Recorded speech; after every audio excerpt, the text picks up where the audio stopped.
Hey YouTube, it's Isaiah again, and this is ZaysThoughts. But today, I'm gonna be reviewing a movie that most of you probably haven't heard too much about, and it's called Hatchet and Hatchet 2. I'm just gonna summarize both of them, just because I don't feel like you need to see one to go with the other. They don't really complement each other. They kind of work on their own.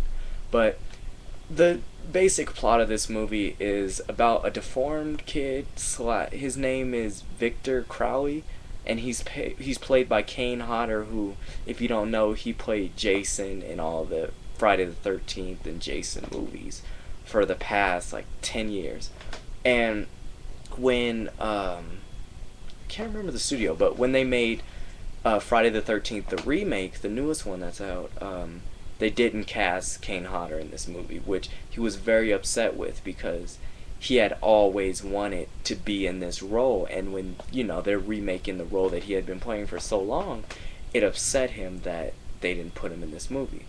So he got with another studio and decided to make a movie of his own, and Hatchet was born. It has blood and gore throughout. He's tearing people in half. He's ripping organs out of people. It's just a really bloody, gory movie. So if you like these kind of movies, then this is perfect for you. I definitely recommend it. I'm a big horror movie fan myself. I like horror movies. Not typically this kind, but it was still okay. The main girl in this movie, the starlet, I guess you could say, is played by Danielle Harris. She plays Mary Beth. That's her name, and she's linked to the killer in a special way. I don't really want to spoil the movie for you, but she has a link to Victor Crowley, and he's kind of coming after her. And he lives in this swamp, and he kind of kills anyone who goes back to the swamp for really no rhyme or reason. At least it appears. But throughout the movie, you're gonna realize that there is actually a hidden story behind this, and you kind of have sympathy for this character, even though it's a horror movie, and you just leave it at that.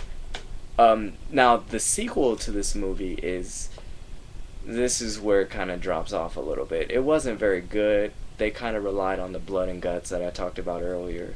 And if you like it, then you're gonna enjoy this movie as well. Like I said, either one of them, you can't really go bad. But I don't know, the story kind of lacked and didn't really make sense to me. Tony Todd is in this movie in a main role. Who, if you don't know who that is, it's Candyman, the guy who played him.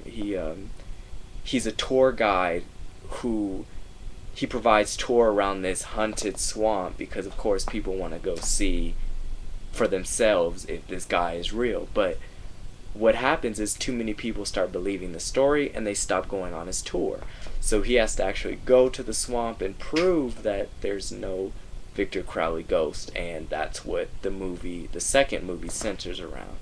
Their night at the swamp, which is definitely a ride for their lives.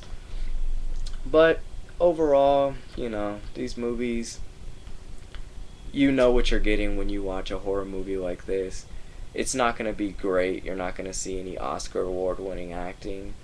It's a 6.5 out of 10 if you're going off of that. But I mean, if you're scared by these movies or anything like that, definitely watch it with some friends, by yourself, family movie, and you're gonna like it. But thanks for watching, and like I said, you can be expecting a Horrible Bosses movie review, and I think I might do a Thanksgiving review. I don't know how many of you guys have seen it, but just leave your comments if you'd like to see that. I think I'm gonna do it. But thank you for watching, and God bless.